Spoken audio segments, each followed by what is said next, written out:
Hi, I'm Amy Satori, a twin flame and intuitive spiritual counselor assisting in raising the vibration of our planet. I am able to scan your energy field for emotional blockages and talk to your organs using Qigong energy healing. I can also help you make decisions, talk to your pets, guides, deceased loved ones, and your family or friends' higher selves. I can help you navigate your relationships and answer pressing questions in your life by talking with the unseen world. I am not a doctor, psychologist, or fortune teller. This is for entertainment purposes only, not to be taken seriously whatsoever. Having also been enlightened for 6 months years ago, I have a feel for oneness with God and use these skills I've developed to translate the images, feelings, impressions, and messages I'm given while tuning into you and your situation. You can ask me anything by calling 256-291-1191 any Sunday, starting at 6:30 p.m. Mountain Time. Follow me at thesatoryshow.podbean.com, find me on Instagram, or order a reading at amysatori.com today. So sit back and enjoy this episode of The Satori Show.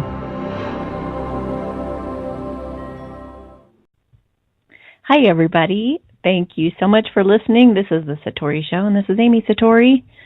And just wanted to bring something up real quick. If you take you through the process of ordering from me online, because I've been getting some questions on it, just go to amysatori.com.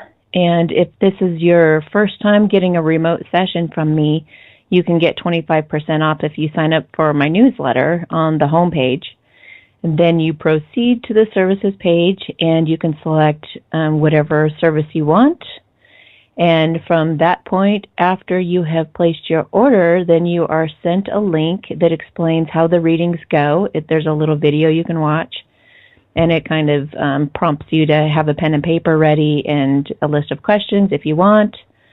Otherwise, I'll just scan your energy field or do whatever you're asking of me. And then you are actually sent a link to my appointment page for you to make your own appointment.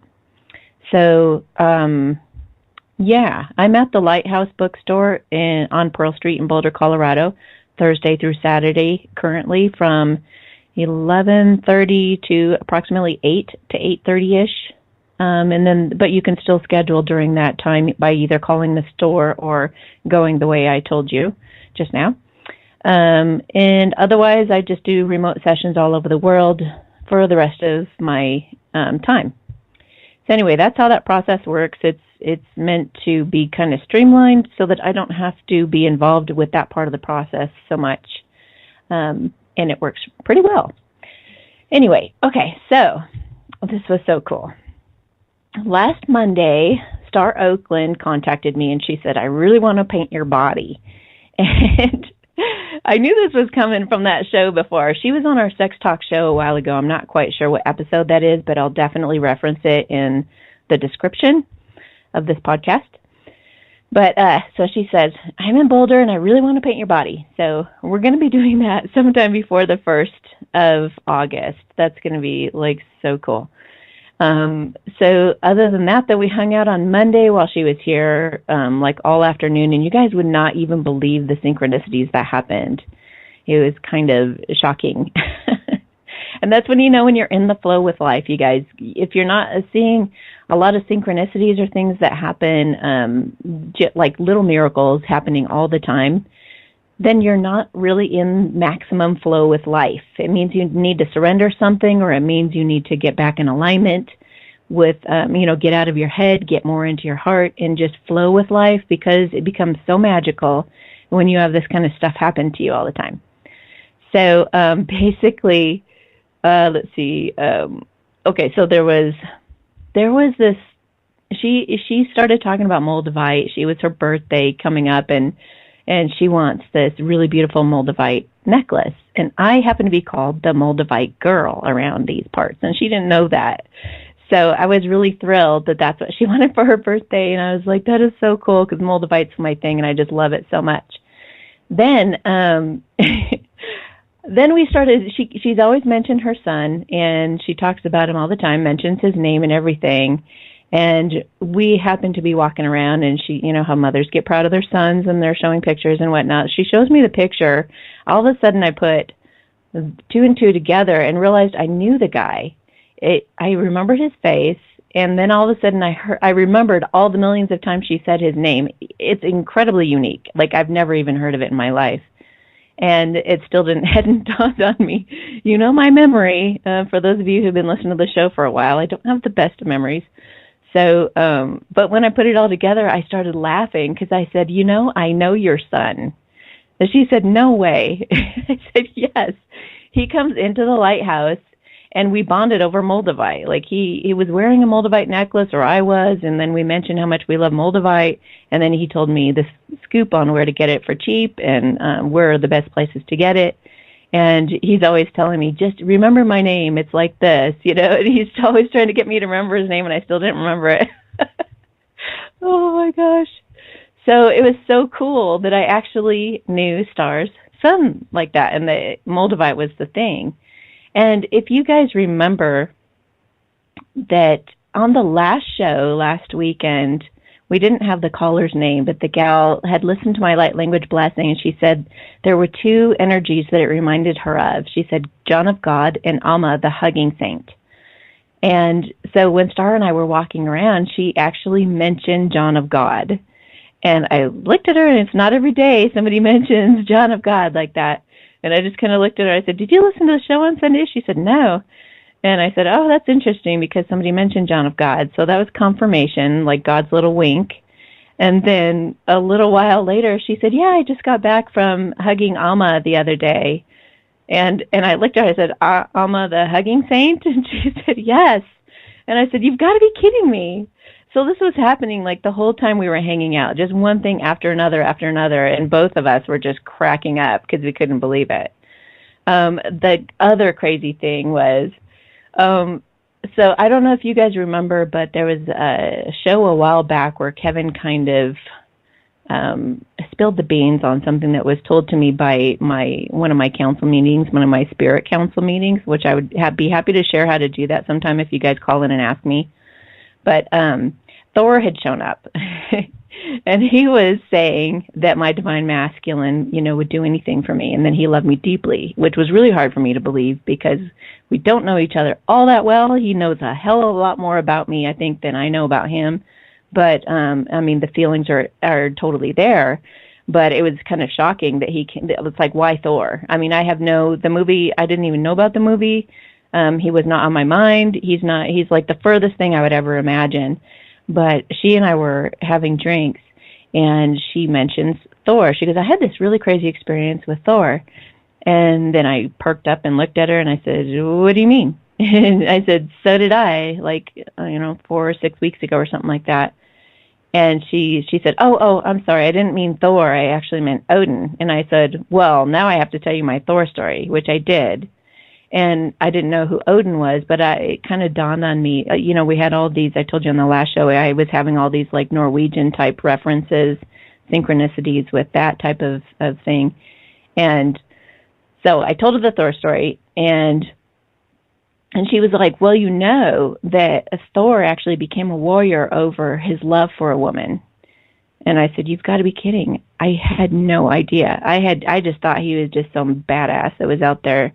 I didn't even know what he was about, really, except for what he told me in the council meeting. But he's very strong, obviously, in every way you can imagine.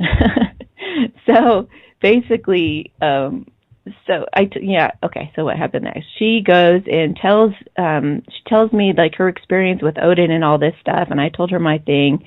And then so she tells me, oh my gosh, she says you would not even believe that, this whole thing about his being a warrior has everything to do with his love for a girl.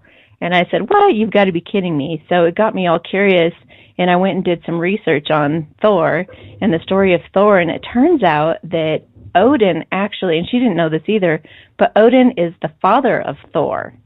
And I was like, what? There's a correlation between them? And then I was like, well, isn't Thor Norwegian?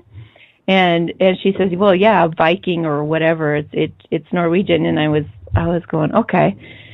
Then I went home and did some research, found out that Odin was the father of Thor. Then I looked into Thor's love life to see what happened, and in there was referenced a woman named Jane, and I guess Jane would represent me in this scenario. And what happened was Odin's father put a stop to Thor and Jane by putting he wanted Thor to focus on his godhood, apparently, and so he put a spell on Jane to lose her memory so she wouldn't remember Thor. So if you correlate that to modern day, that would mean that I would forget him. So you would think that there would need to be all these signs and synchronicities to continuously remind me of him, right? So it's just crazy how all of this ties together, and like, what the heck are the chances? And then I told a coworker about this, and I come up or peek out at her one time in between readings, and she just looks at me kind of shocked, and I said, "What?" And she said, "This guy just came up and flashed me his Thor necklace." So I don't know, but synchronicities are so beautiful because they just make you feel like you're right on track. Everything's cool. You're being totally supported, and you're getting a thumbs up from the universe. So, let's see, some twin flame updates. They're working on their intuition, everyone. I had some crazy things happen with my twin also this week. One time he popped in the middle of a reading, his higher self, and he was sitting there intently listening to what we were saying. I looked over. I actually stopped the reading, and I looked at this girl funny, and she said, "What?" And I said, "My twin flame's higher self just popped in to watch us." So I'm like, wow, whatever he's doing, it's working, because I'm totally feeling him right here. And so I thought that was kind of funny. And then a couple days later, I was walking home, and I really felt him walking with me. And it was kind of, I guess one way to put it is, passionate and emotional. And so I thought, wow, I don't know what he's doing, but he's definitely coming through loud and clear over here on this end. Let's see, I've also been having lots of dreams. I think you guys probably are too. I've been hearing reports of lots of dreams. Pay attention to your dreams, because it'll reveal to you your insecurities as well as your hopes. Also, it's kind of, your dreams kind of deal with your subconscious fears and all kinds of things, kind of getting you ready for what's to come. It looks like the divine masculines are afraid to reveal their secrets. They do want to talk to the feminines, and they are just afraid of certain things being told from their past, that they don't want to get judged. They're afraid to be judged. So divine masculines, if you're listening to this, your woman is going to be cool with whatever this is. I mean, everybody's got their secrets. Your past does not define you. Your past decisions don't define you. The way that you thought then, it does not dictate how you are now, or even who the person you are now is. So, and girls or guys, divine feminines, everybody just keep in mind, when somebody tells you something that's from the heart and it's confidential and it's in their past, do not judge them for it. If you are tempted to do that, give them lots of space, because they can step into whoever they want to be at any given moment. Don't pigeonhole them, and don't make them into some past story that you've been afraid of. Don't project onto them or any of that. Listen to them with an open heart, hear what they have to say, and validate them. Let them know that whatever it is that they've shared with you is safe with you. And don't ever, ever, ever, ever, I don't care how nasty the fight gets, don't ever throw it in their face. That is the best way to ruin somebody's trust, and you will never get it back, and they will never confide in you again. And I don't say nevers very often, but this is a really big deal. You need to be able to trust your partner. And if you just want to ruin everything, go ahead and tell secrets. Okay. Let's see. There's also been a lot of questions about how do you talk to somebody and not get defensive if the other person seems like they're attacking you and stuff. This is the main reason why any twin flames go into separation again, is they start blaming each other and arguing and saying, if you would just do this different, then I would be okay, kind of thing. So The best way to listen to someone is to try to take yourself out of the equation altogether. Listen for the feeling that they are telling you. Like, say that they're afraid of something and they're saying, I'm afraid of whatever, the boogeyman. I always mention the boogeyman. So you're afraid of the boogeyman, or whoever it is afraid of the boogeyman, and they're telling you this, and they're saying that it's your fault that the boogeyman is there or something like that. So there's a part of you that's like, what do you mean my fault? You're wanting to get defensive, right? Take yourself out of the equation. Just listen to them as if they're just telling you a story, perhaps about somebody else if you have to detach, and just validate the feeling of fear. So pay attention as you're listening only to the words that are expressing a feeling or an emotion, and then you validate that feeling or emotion. So in this instance, you would say, hey, I totally get being afraid of that. I have been afraid of things too. We've all been afraid. We've all had the same emotion as they've had. So it doesn't even matter what the feeling is. You can validate it. Forget the fact that they're saying that it's about you, because we're all mirroring, and all people really need to know is that they're understood, or they need to feel a feeling of being understood and being heard. Once they are heard and once they are understood completely and they feel like you get it, then they can tell you the deeper feelings that are underneath it. And having taken a customer service class many years ago, one of the things I learned from it is they don't tell you the real stuff until they've been completely validated on the other more superficial topics. So hear them completely out to the end, and then say, is that all that you meant to say about that? Urge them to tell you more information. And then they might say, no, that's it. And it's like, really? Are you sure there isn't something else you want to tell me about that? And then they might come forward with something else. But keep pulling it out, because that's usually when you get the very best information, the most important, and the most from their heart that you'll get. So don't just yeah, and then interrupt them and say what you want to say. Do not argue, because you're arguing from your ego, and it's not going to get you anywhere. So that's how to listen to somebody. If that's hard, I can coach you on that and help you with that as well. There's also a cute little story I've been hearing here and there, that the twins are recording each other's voices so they can listen to that when they're in separation, which I think is so cute. And both of them, one story I heard was they both recorded it and didn't tell each other, and they ended up fessing to each other later, and they both were like, oh my gosh, I can't believe we did that. So those are the updates on some of the things that I've heard about the twins. Okay. So I got to thinking about the impact my divine masculine has had on my life, and how I'd not even be here right now helping all of you if he'd not have come into my life with that beautiful smile, that playful curiosity, and open heart that took me by surprise and cracked the code to my heart wide open, as much as I tried to protect myself in a 4-year cocoon. I've learned so much about patience, trust, forgiveness, faith, passion, respect, telepathy, and I love his heart, his authenticity, his playful nature, and vulnerability. And I love that he's doing what's best for him at this time. I want for him only what he believes is best for him, and I'm his biggest fan. I'm sure all of you can relate. So if you're hearing this right now, don't listen to anyone outside of you, and always choose love over fear. Take a risk. Believe the impossible can happen. Wherever you're at in this journey, it's all happening for a reason. A divine masculine I know of was too scared to leave his girlfriend, so he lost his divine feminine to another guy. This gave him the courage, though, he needed to finally leave a codependent situation, and is relocating across the country to follow her and win her heart. As I've always said, romantic comedies are based off of real life. It always happens just as it's supposed to, you guys, so trust, believe, listen only to your own heart and intuition, staying present in the moment, then take action when you feel the call. Just as in the song, The Proof of Your Love by For King and Country, you will be the walking, breathing proof of this love.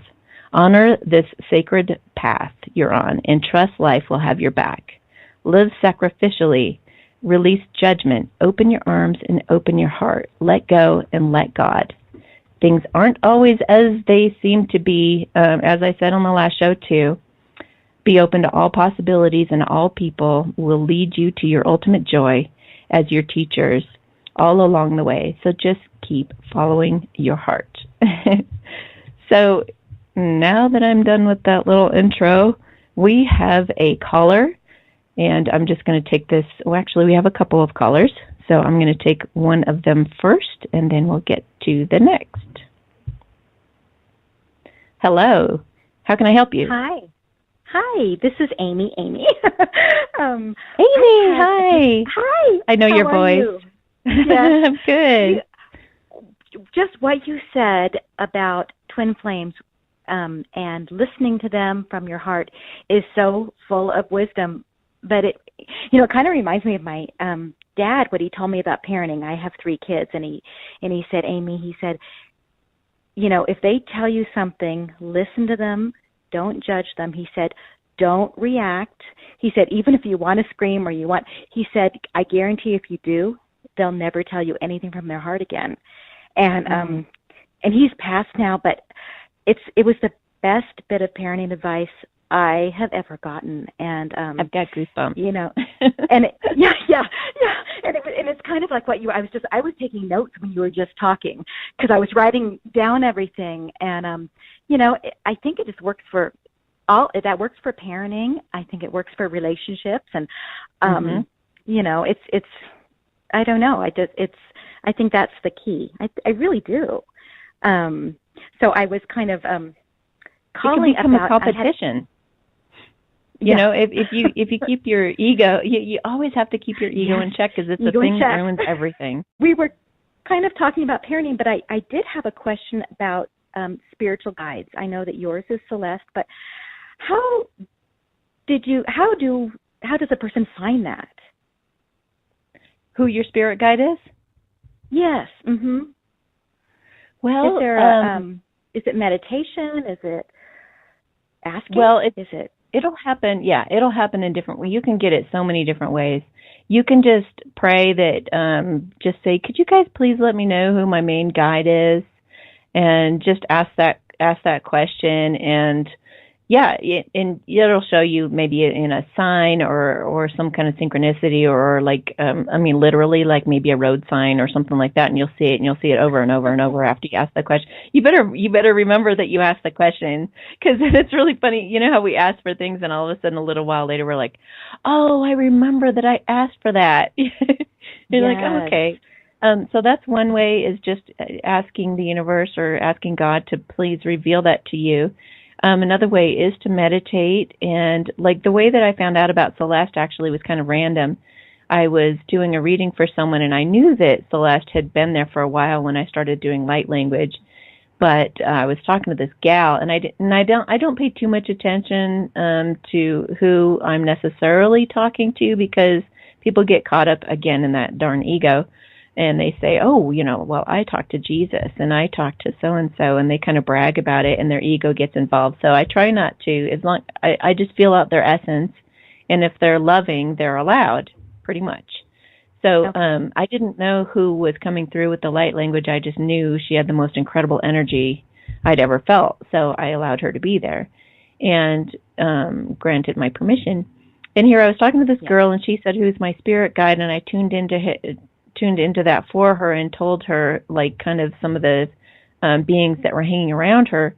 And then I said, I wish I knew who this lady was that does the light language through me. And right when I said that, I actually saw in cursive diagonally, it wrote across right in front of me the word Celeste.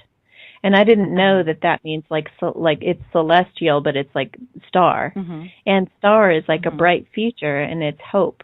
So it was really cool how all that tied together.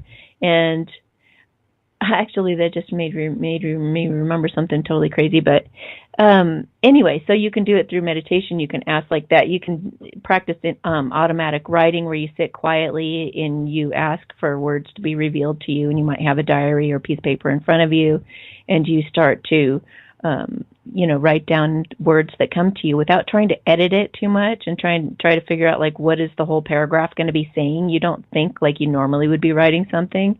You just kind of write the first a few words that come to you or the first sentence, and then the spirits usually want to run with it. They think that you can type or write way faster, so you sometimes have to tell them, wait, hold on, and it's like, I can't write that fast. So I mean, it's kind of like you go on. So it's kind of like you go on automatic pilot in a way.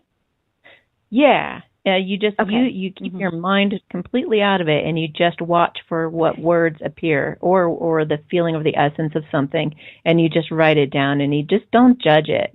Just there's so many wonderful things happen when you don't judge across the board. So don't judge it. Don't be critical of what you're writing or anything. Just free your mind up and let it flow. Let me think of another way that you might be able to figure. Well, obviously you can go to somebody like me who can tell you who's hanging around you. Yeah, so lots of different ways, and it's kind of fun to have it revealed in that synchronistic way that I told you, so that you might want to try that first and see what happens. Okay. Yeah. Okay. I think that might have already happened because I kept getting this kind of name, actually two, and one was Chloe and one was Rose, and I was and I kind of put it in the back of my head, and then it kind of popped up again, and then I was shopping, and a perfume I picked up, and I loved it, and it was called Chloe Roses. And so I thought, I just got chills again. I'm like, I wonder if that is a synchronicity. I was because I don't know anybody with either of those names, Yeah, I was going to say that it's both. I felt that they were both there, and funny enough, like when I do readings, they seem to really intersect. They go together. Like what somebody says in one reading will be the answer that somebody needs in the next reading. They all go together. Okay. And so I have been getting the name Chloe a lot, and I didn't know what that meant until you said that. Oh, really? Yeah. And I've been seeing a lot of roses and paying attention to roses, especially lately too. So there you go. They're both your guides. Okay. That makes sense to me. And I noticed that a lot of times when, and I've seen you before in Boulder, and I get a gut feeling about things, and then it comes out of your mouth, and so you're kind of my confirmation with, and it happens just all the time. And then I get chills, and then I tell you I get chills, and you're like, I got them too. But it's but it's just describe for the listeners what it's like to get a reading with me for those who haven't done it yet. Okay. It's fun. You are so kind and loving. It's like you're just all heart, and you laugh. And so I was already comfortable, with that. And I think people kind of worry that, I'm going to hear something bad. You don't ever say anything like that, that anything. It's just, I know I've gone to you for safety reasons. So I sit down. I've only done in-person readings with you. So and I brought my daughters in separately too, and my girlfriends, and but you just kind of sit there, and I had my girlfriend. She came in this week with me, and I just told her we were driving to Boulder, and I said, write down questions and just kind of say, what's going on with this person, or what's going on with that person, and then you kind of tune in to Celeste and kind of explain maybe what they're feeling. And my girlfriend and I went to lunch after she saw you, and she had taken notes. And you don't know her family. I know her family because I'm a godmother, and boy, it was spot on, their personalities and what they were feeling and what was going on, every single thing. So so that was kind of, it was so nice because I think sometimes when a friend tells you something, you think about it, but when someone who doesn't know you tells you something, because she was saying, Amy, this is kind of the stuff, Amy, this is kind of stuff that Amy, you, told her. And she said, you guys were saying the same thing. It's like, and she, and I said, I didn't call her. I didn't tell her anything. We just showed up. So, but yes, a lot of times you'll actually be taking notes for me, and I put them in my top drawer right next to my bed in my nightstand, and I'll pull them out, and it could be something from a year ago. And as I go down the list, it's like, oh my goodness, I didn't know what she was talking about, but this happened, and this happened, and this happened, and, you know, wow, I did become an ordained minister, you know, or whatever it was, even though it sounded crazy at the time. It's happened. And I remember once my Kitty, I wanted you to kind of tune into what was going on with him, and you said, well, he wants to know where the blue blanket is. I'm like, what are you talking about? You said, the blue blanket, it's on a sofa, couch, something. He likes sleeping there. And I said, well, I don't know what you're talking about. He sleeps, you know, on a bed, on a couch. And I got home, and I looked over, and I had this very soft blue blanket, and it was hanging over the chair and not on the couch where he usually sleeps. And I thought, oh, my gosh. And so I put it back on the couch, and and I was sitting there, and he comes walking in, jumps up, curls up, and just kind of looks at me like, And I, how? You can't really explain that, you know. So that was, he missed it. So he let you know, and then you told me, and I never removed it off that sofa again. So, yeah. I was like, this is, you know, this means something, but I do love when I ask about animals a lot, and with my dog, he was getting older and passed, and I said, what could I do to make him feel better? And you said, just go put a blanket in the backyard, lay in the sun with him. So my daughter and I did that, and the memories of that and how happy he looked. I mean, he was a golden retriever, so he was basically happy anyway. But we had those memories. We all have the memories now. So thank you for doing that. So yeah, you're welcome. Yeah. It's always a pleasure working with you. Yeah, that was great. You're a delight. Oh, well, so are you. Thank you. Yeah. All right. So is that all you had to ask? That's all I had to ask. And one thing I wanted to say about Twin Flames, I had met my twin flame, and we're still together. It's going on 3 years now. And there were so many synchronicities in the beginning. I mean, he was born in the same town my mom was born in, went to the same church, born in the hospital my aunts were nurses in, and they probably helped after he was born.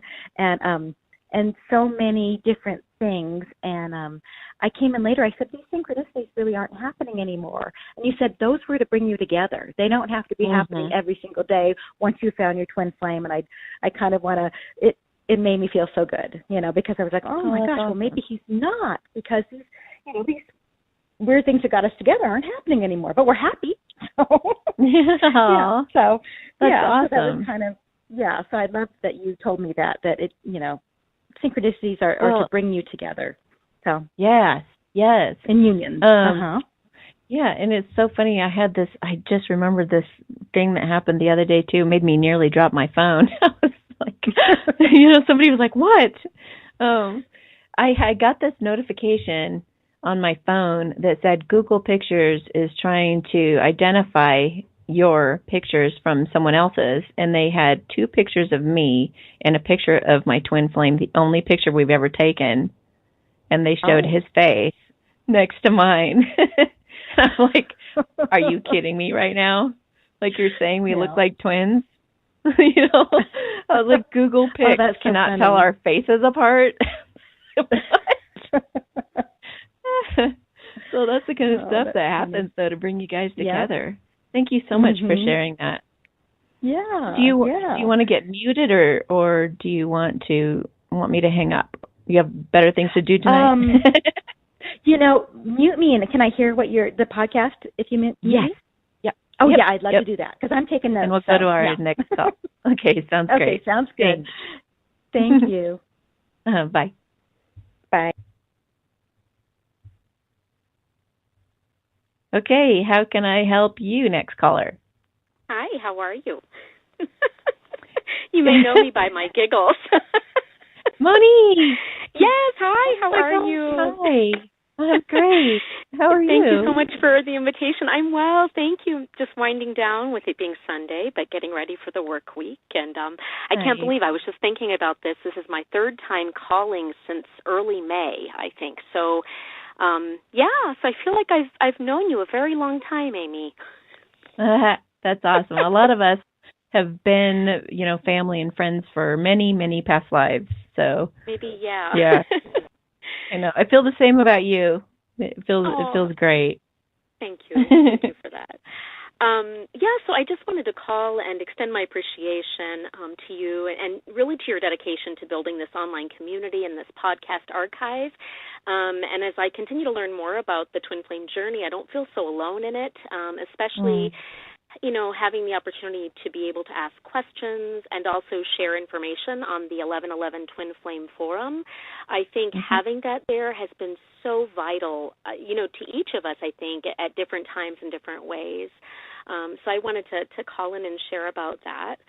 And this is also really an exercise of, for growth for me because I'm not used to being live really anywhere in person. I work as aside from being in person, I work as a freelance voiceover, and so I'm always in a studio. Wow. Yeah. I had no idea. That's so cool. Yeah, I've been doing that for about 16 years. I put my son through school, and so I'm exceedingly thankful for that.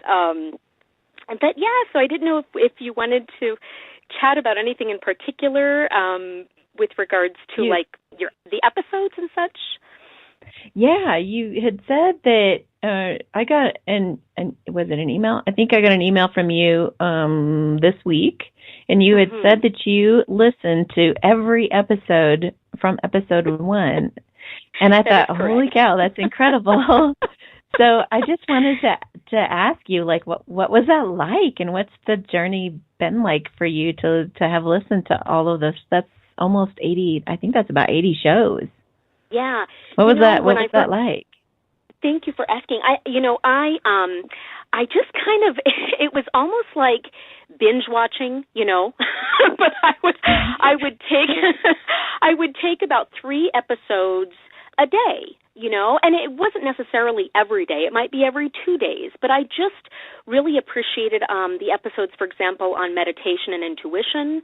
That was one of my highlight episodes of choice. And, of course, all of the Twin Flame episodes have been amazing. And every time I just continue to receive additional validation of my own journey with my twin, as well as the synchronistic moments, which, you had mentioned, for example, in one episode, and I'm sure this has come up more than once, seeing license plates and songs on the radio. And something that I discovered recently is that dates, and especially birthdays and marriage dates, and I don't know if other twins have gone through that, but I was I was just my twin, for example, my twin's father was born in the exact same city as my father in the same country. Wow. Both dads were not born in the United States. And I didn't know this, even though I met my twin 31 years ago. We just never talked about it. I knew we had similar cultural heritages, but I was doing some family history research on my own family, and I said, you know what, let me go see about his. And I went and I said, oh my gosh, our dads were born 5 months apart in the same city, in the same country. And so that was something, again, that those synchronistic moments of and then one more piece about that, I went and I looked to see when our parents had been married, respectively, and my parents married in June of a certain year, and his parents married in June the next year. And when I married in November of a certain year, and my twin in his first marriage had married that same month a year after me. Wow. So... yeah, and so our parents and our life, experiences or life events had happened synchronistically as well. And I, again, when we were in communication, which by now, it's been almost 2 years since we've actually been in touch. So during the separation time, I've begun to think more, about our respective journeys and and really the parallels. And so going back to your episodes and to the archive, I've really appreciated being able to go back, whether it's through Podbean or through the uploads on YouTube, and actually take note of some of those examples that are, mirrors to my own. And so I really find comfort in that. Oh, that's awesome. Yeah. Yay. That's what it's about. So many people feel like, what is happening to me? Well, and there's a little bit of and I don't know if you felt this way or other listeners, but I know that I feel apprehensive to share about the experience with anybody else. I don't have a whole lot of friends. I have dear friends that I hold close, but I don't have many of them, and I don't publicize it or whatever, broadcast it in a way that I really want to talk about it, because I don't know, I have a lot of friends who are out there dating again, and their stories are not mine, and I respect them for what they are, and I support my friends, but I don't feel that connection, to be able to have those more deeply rooted conversations and to be able to share about it. So that's why, again, I really appreciate your show, and I appreciate the Facebook social, the platform, the online platform, to be able to share and to be able to support each other, even though most of us, if not all of us, do not know each other. I know. Yeah, we're all going through the same stuff. I know. And I totally concur with that whole thing about confiding with other people too, because I just had somebody tell me last night, "Oh, he just doesn't value you," and I was just like, "Wow, really?" and there's somebody better out there for you who will really see, how special you are. And I was like, "Oh my gosh, she just so doesn't get it." And I was just cringing, and I was like, okay, if there's another guy out there for me, I'm totally open to it, and I'll be watching for the synchronicities of that. But I'm watching for universal signs. I'm not going by the typical, the go on 3 dates before this happens and go on 10 dates before this, and watch for the red flags and make sure that he does X, Y, and Z, and make sure he's making such and such amount of money. And this is not about that. This is not about having a checklist and marking it off. It's more like just trusting the universal flow of life to show you what direction you're meant to go in, and following God's guidance. And I think that's what it's about. And there's just so much more to it than we even realize or know from past life stuff. And there's all these fears. Like, I just posted something on Instagram about this too, but it's like someone said, it was so crazy because I told somebody about their twin flame, and she says, "Well, then why am I so scared?" And I said, "Because true love scares the shit out of you." Both of them want to freak out and run away, and it's like that brings up their biggest fears. And this guy overheard it, and he goes, "Oh, absolutely." And he says, that Harvard's doing this study on the 3 things that will make you happy, and it was something like 100 people over 80 years, or maybe those numbers are reversed or something, but he said those 3 things that make you happy are, number 1, being with your true love, which Amy could probably talk about. She's listening, but she can't respond. But so being with your true love, once you can overcome the fear. And then the next one is to have heart-to-heart, face-to-face conversations. And the third one is laughing with your friends. And isn't that so true? Like, all those things really do bring you happiness. Yep. So, something, excuse me, that I wanted to add to that is, on the twin flame journey, and I know this is just, I guess, my story that I can only speak to, but we, when we met again over 30 years ago, something that he shared with me and that I agreed to was that he said, "Monique, when we were friends, when we were so young," he says, "nobody else, we could be in a room of 50 people, but there was nobody else there but us." Aww. And I really feel like just being in each other's presence, even though he and I have not yet been in a romantic relationship, this has only been, soul connection, that I really felt that too. I felt that kind of specialness and the sacred feeling, and I don't know, it was just so incredibly special, and and we didn't have any history per se in the romantic sense, so that's why I always held it in such high regard, right? Because I didn't get wrapped up into that feeling of like, oh, does he like me? Does he not like me? The whole ego piece of it and self-esteem piece. It was always like, no, of course he likes me. Of course he loves me. Of course he knows that I like him and love him. Like, we're completely accepting of one another, from the beginning, accepting of one another. And I think that feeling of home that we've always felt, even as teenagers and young adults, which was the last time we have not seen each other, by the way, in 24 years. And so I just, it's so incredible, just incredible. But I do have a question, Amy. Oh, and this has to do with dreams. Sorry. Okay. This has to do with dreams. And so I would have dreams, every now and again. And when he and I were in communication, I actually was having them more, which in my conscious mind, I think that doesn't make sense because we're in communication and I'm in the 3D and I know what's happening and what's not happening, et cetera, et cetera. And then when we started our separation, I would have glimpses of dreams and they were always sad, right? And I paid attention to them and I wrote them down and I thought, okay, he's going through something or something hit him today or, whatever.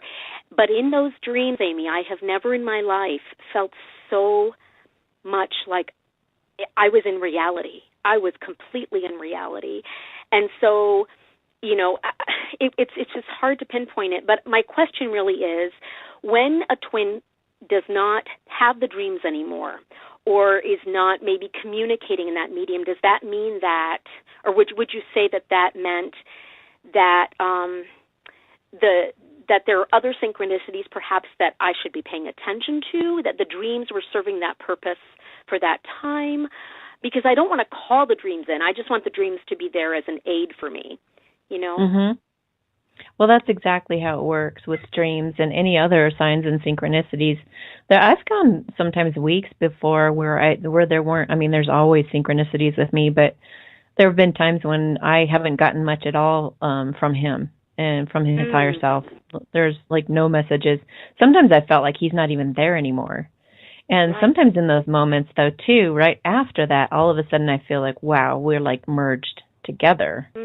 He was in me, looking out through my eyes, so I couldn't see him out there doing things.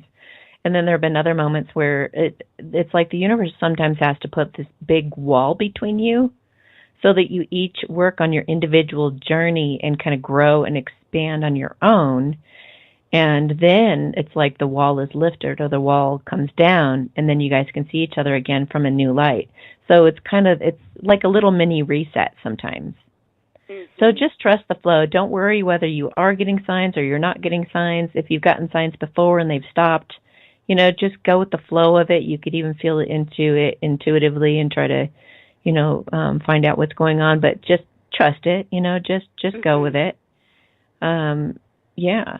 So the signs and synchronicities are just there when the universe kind of needs to point you back in that direction or whatever, or they want to make you laugh, or they want to tickle your heart. So obviously you didn't need it. And those things also, and it's also, those dreams are there to help you sort things out about what you think about things too. All dreams are there to help you deal with stuff.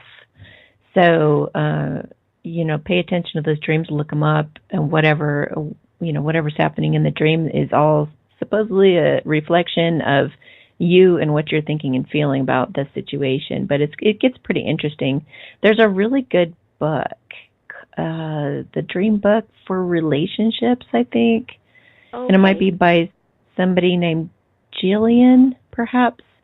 It's a really good book, and it tells you basically the types of dreams that are really significant and those, what to look for. Like one of the things to look for is an announcer. So there'll be almost a commentator saying, I don't know what they would say. I had a commentator dream a really long time ago, and I don't remember what was said, but it's something it would be this is your twin flame, something like that. And you're looking up what? It's the narrator of your life story, Yeah, it's like God speaking in your dream. Wow. And to that point, and I'll share just a quick example. I did have a dream about 3 or 4 years ago when we were in communication, and I was talking with his grandparents who have been gone for a very long time, and they came to me, and it was just the three of us, and there was a room, flooded with white light, and his grandfather was talking to me, but no sound was coming out. He was just and his grandmother, who in the 3D was a woman who chatted a lot, and his grandfather said nothing when they were both in the living world. It was interesting. The roles were reversed in the dream, and he was just talking, and it was completely silent. And when I left the room, I went outside, and my twin was there in his car or something, and he said, "Are you ready to go?" And that was the whole dream. So I woke up that morning thinking, "Oh my gosh, what were they trying to tell me?" I need to go back. I couldn't hear anything. But so ancestrally speaking, I tend to connect a lot, I guess, with him through his grandparents, who actually who raised him, who they adopted him, and so I think perhaps that's why they showed up. But it's phenomenal. But I don't want to take any more time, Amy. I'm sure you might have another caller or something. But I'm really appreciative of you. Yes, and I'm going to let you go. But thank you again, and I'm just going to I'll just listen live. The feedback. Yeah, thanks for the feedback. I really appreciate it. My pleasure. Thank you. All right, talk to you later. Okay. Bye. It's hard to have the timing down on that when I mute somebody. Sorry for cutting you off there at the end. Hi, how can I help you? Hi, is it me? It's you. Okay. You and me. Oh, JD, hey. How's it going? Good. So I've been really connecting on the 5D, and I've found that really comfortable, just kind of being able to tune into that with meditation and stuff. Can you describe that for the listeners that don't know what that means? So it's more like just connecting spiritually with my twin flame, and it just feels like we're both kind of surrounded by white light. We're able to just kind of laugh, and for me, we both are really big lovers of music, so it's like dancing and happiness and just really pure joy almost when I'm able to kind of connect to that sphere, I guess. So is it like a meditation? It's happening in your mind's eye? Yeah. Cool. Yeah. So I've been just really enjoying doing that, and and then I've talked to my twin flame a couple of times, and it seems like the 3D is just so different. It's so much different than what I'm experiencing in my meditations and stuff, and part of me is just I'm wondering if I'm not meant at all to be in union with him in the 3D in this lifetime. And I'm wondering if you can tap into that. I mean, we've looked at him and said okay, yeah, we're going to be in union soon. And he's thinking about moving. And then I talked to him and he's like, yeah, I'm moving to Florida. And I'm like, that's the opposite direction of Colorado. Oh, no. Oh, Lordy. I've been hearing reports of this lately. Oh my gosh. Well, this is part of the reason that I said some of that in the beginning. You I'm not sure if you missed that part or not, yeah. Yeah, I talked about how just trust the plan. Some people are really concerned about that because they moved somewhere different than where she was or he was or whatnot. But the call, you can't stop the call. I don't know I guess you could. I mean, we can get kind of do these little offshoots and get distracted by our egos by choosing somebody who's more attractive or has all the money or has whatever our lure is, whatever our hook is. We could go off on some little off route and have some kind of lesson over there, which it will be a lesson.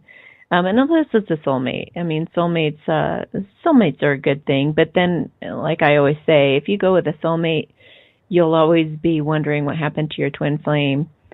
So, and I actually, gosh, yeah, there's some crazy stuff happening out there. But I think it's really just about open communication. Just like in any relationship, you guys could come up with a plan on where to meet somewhere in the middle. Maybe you could move where he is or he where you are or whatnot. But have you ever seen Family Man? I forget who's in it. I think Nicolas Cage was in it. And it's like he chose work and he went with that at first, but then it's like he had a do-over in life and he chose love, and then he was able to have it all. It was really cool. So if you guys, anyone listening, if you're going to make a choice, just make it out of love as best you can. And if you guys are in communication, just communicate it out. But and it could, like I said, it could just be like a little detour where maybe he does go and follow work or something, and then that doesn't end up working out, and then he'll end up moving towards you then. It could be something like that. But I do feel like, I mean, ultimately, in their heart of hearts, both twins know it's kind of inevitable, and you're always going to compare other people to that person.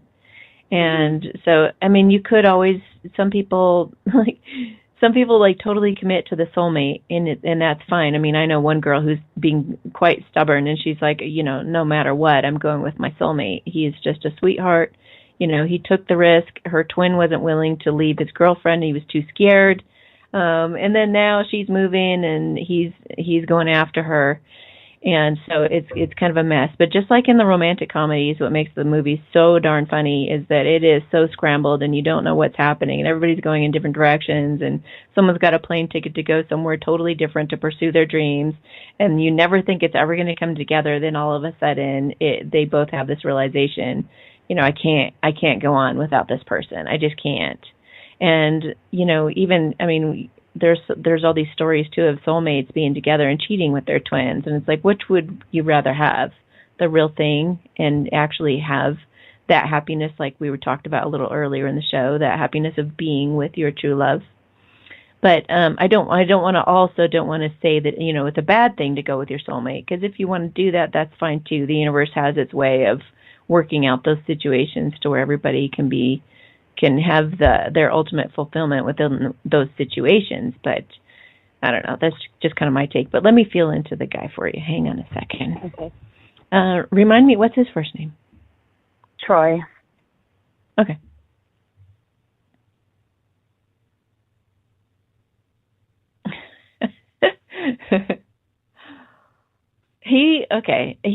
It's really funny because he wants to move forward, but at the same time, he has his arm out, like guarding himself from you. Like, don't come any closer than this. So I wonder if did he move closer to you, but not quite close enough? Or was it completely the opposite direction? It was the opposite direction. He lived in Colorado, and then he moved to Texas, and then now from Texas, for work, he's going to move to Florida probably. Oh, geez. Well, you said probably. He hasn't made up his mind yet. Okay. Would you be willing to go to Florida? No. Oh, no. Oh, no. Okay. All right. Hang on a minute. Let me see what's going on here. I just feel some resistance. Did something happen? I don't. You guys haven't talked or anything in this time? I mean, we've been talking, but it's just like little flirtation stuff. It's not anything super serious. It's so crazy what people think. They usually make a choice like that out of what they feel will be the most secure, comfortable thing they can do. It's really fear. So everybody has a choice to choose fear or love at a time like this, when they have to make a major decision like this.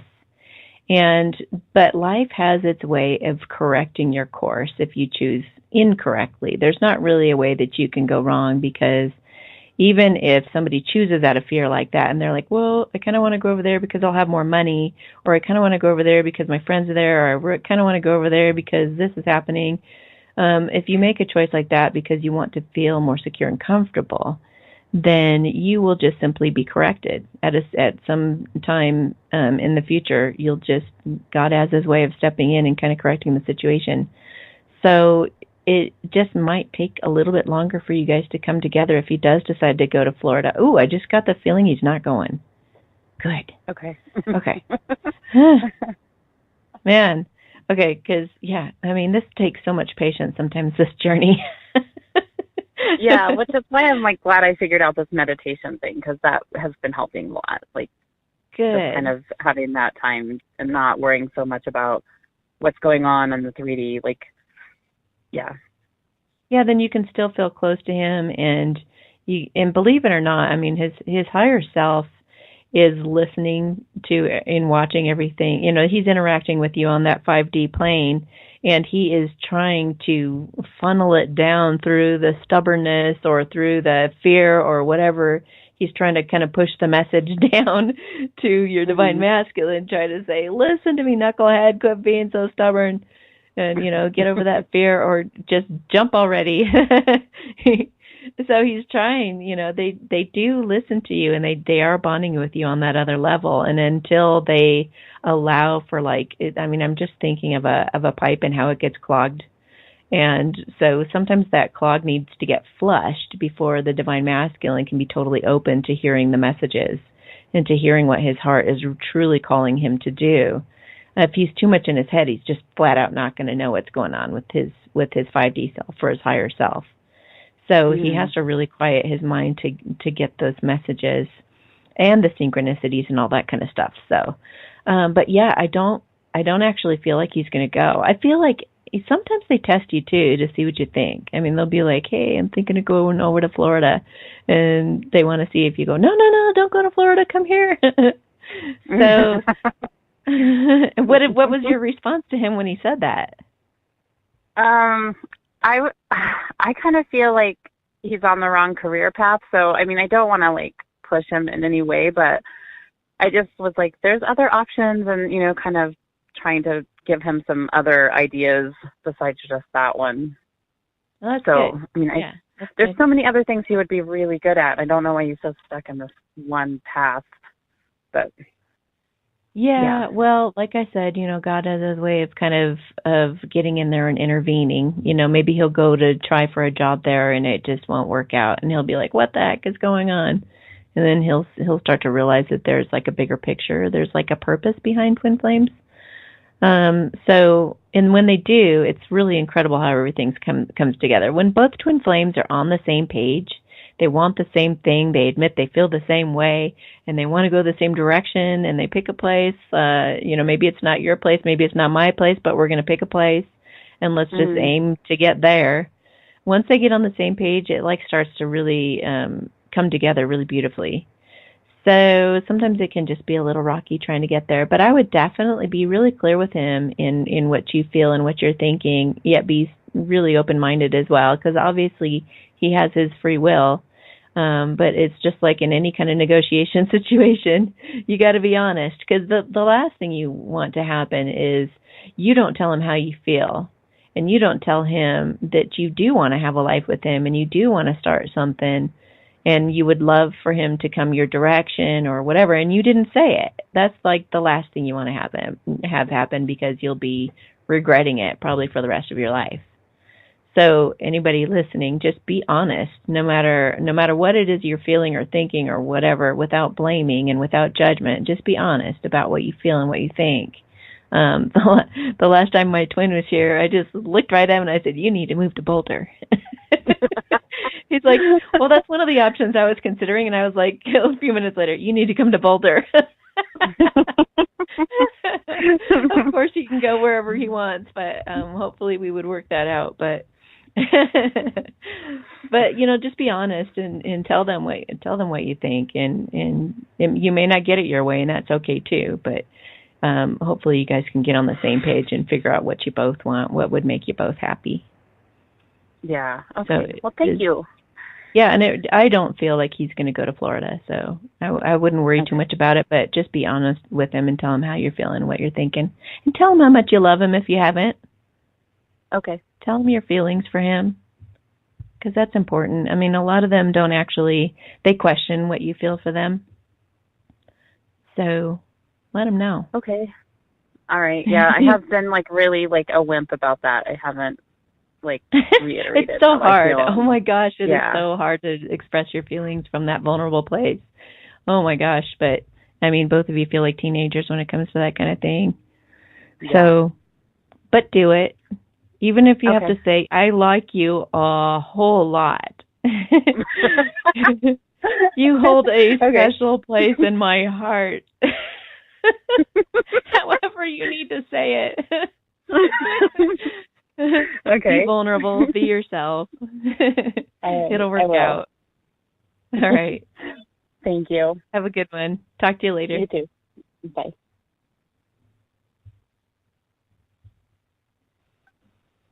Hello, caller. I'm just listening. You're just listening. All right. Well, thank you for calling in to listen. Thank you.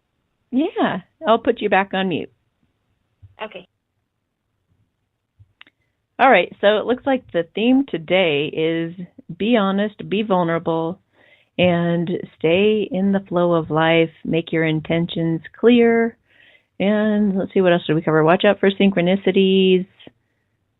And just have faith. Don't worry about detours and things. That life has its way of working everything out the way it should be, the way it's meant to be.